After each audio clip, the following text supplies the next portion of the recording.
and welcome to the very first episode of Why Choose Class. I'm Ali, your host, and over the course of this 6-episode series, we'll be exploring what the College of Letters, Arts, and Social Sciences, aka Class, at Cal Poly Pomona, is such a transformational place to discover your passions, build practical skills, and shape your future career paths.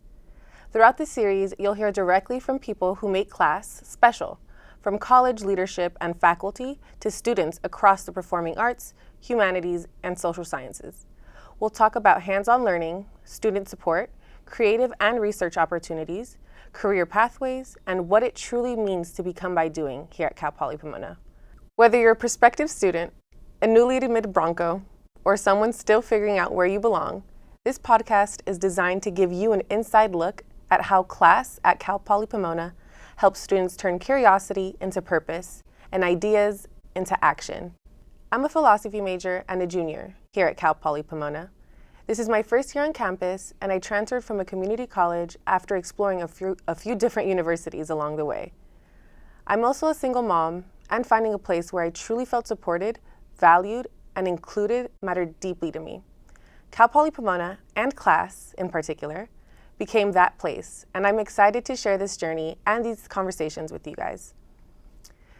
To kick off the series, we're joined by the Dean of Class, Dr. Camille Johnson. She'll help us set the foundation by sharing the college's mission, values, and vision, and what students can expect when they choose Class. Let's get started. Hi, Dean Johnson.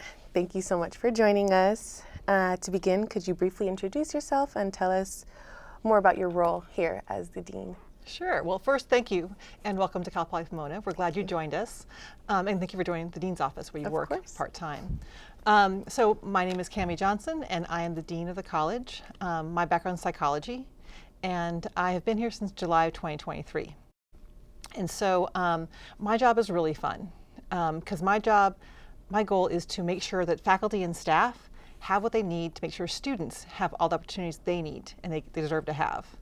And so I do work in budget and scheduling and curriculum and all these sort of boring sounding things, but mostly it's about making sure that students get chances to learn, explore, and grow. Thank you for sharing that. It still sounds exciting nonetheless. And for students who may be hearing about Class for the first time, how would you describe the college and its mission? So the college is really big. We have 12 departments and 20 programs. So we're the biggest college on campus because of that. And so our mission is really to help students understand people and understand why people choose what they did, the consequences of that, and how to change those choices people make. If you think about the biggest problems facing us right now in the country and the world, it's not about technology. It's about people and the choices people are making. So our economists study how cost-benefit analysis changes decisions. Historians tell us about the consequences of decisions they made in the past and how they inform the future and the present. GIS helps us map those choices at a bigger scale. And psychology, sociology tells about how institutions and culture influence those choices. So I think about what we do in the college is about explaining the human experience, guiding it, and then using it to solve problems that face us today. Yeah, I love that. I think there's definitely a big divide and almost people moving away from humanities and like kind of driven towards math, and it's such an important part of our day that, you know, day-to-day lives, it's like very important, and I do love that answer a lot. Well, I often I tell a story. I told a story when I actually interviewed for the job about the vaccines. So we all remember COVID and the vaccines and how important the vaccines were to getting us back to being open again. Yeah. And I talk about how well our scientists created vaccines. They created them. Our engineers figured out how to manufacture them. Business students got them to the right places. Medical students could actually do the shots. But to get people to actually finish and get the last 6 inches from the syringe into their arm required our college. Psychologists explain how and why people should do it. Political science explain the policies required to make it happen.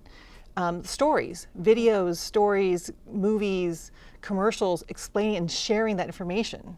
So when you think about solving even problems like COVID, which was a health emergency, it required understanding humanity. That's what our college does. Yeah, I never thought of it that way. I do like that a lot.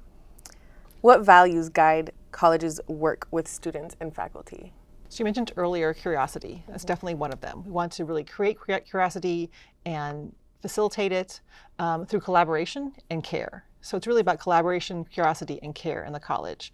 Our faculty care deeply about their students through mentoring, through partnerships, through research and creativities. Our faculty really care, and that's important to us because every student needs to succeed, and we want them to succeed in however that makes sense to them. Yeah, for sure. Also very collaborative. I mentioned before how class solves the problems of the human race, just a small thing. And that requires collaboration with other colleges and among ourselves. Yeah. And I think also in the future, I hate to tell this to students, but the future is a team project. We hate group projects, but that's the future. And so our students learn how to collaborate in person, face to face, not just via email or text. And that's important because the problems we face in the world require community action. And then finally, of course, curiosity. Of course. We want to learn new things. And our faculty and our staff are always interested in learning new things and hopefully modeling that for our students. Yeah, I've definitely been able to experience that within the dean's office and within the philosophy department itself. I've already had like 4 or 5 professors that I'm like working with hands-on to help me with my dissertation for grad school. So, it's not only am I asking for help, but they're like stepping out and giving me that like, hey, do you want to do this? Like, you seem like you're ready. You seem like you want to do that. So it's also very like a very helpful and very just rewarding experience being able to be a part of this college. And I'm very grateful for you guys. And what would you tell students who are thinking about joining the class at Cal Poly Pomona? Well, I mentioned before that we're a very large college, which means you're almost guaranteed to find your place and your people. Yeah. I think that for students coming out who experienced COVID closures in high school and junior high, it's challenging. You lost a part of your life where you made these really strong networks. In a large college like class, you're going to find somebody who has the same favorite movie or same favorite food or whatever it is. Yeah. And you have a place you can share your experiences. So you're a single parent, you mentioned. There's a single parent group on campus, and there are students in our college who are also single parents, and some faculty and staff who are as well. And you're going to find people who can share that experience with you and expand that. And interest-wise, you're going to find a major that you like, that's going to answer questions you think are important, and you're going to find a club. Yeah. For sure, you're going to find a club or 5 that will have things you want to do. Yeah, for sure. Yeah, no matter whatever little weird niche interest I think I have, I've definitely found a group for it. Even if it's something I didn't know I liked, like rock climbing, didn't know I was into it, found a group for it. And before you wrap up, do you have any final words for our listeners today? So I think the thing about class is it's a place to explore. Students get a chance to learn how to think and how to break problems down into the pieces you can deal with them. You learn how to deal with other people. And I think in the world it's so digital, I think there's a movement back towards analog. You think about how cars now, they've gone from having screens, having buttons, right? Like they don't want screens anymore. They want something they can touch and feel and it's tactile.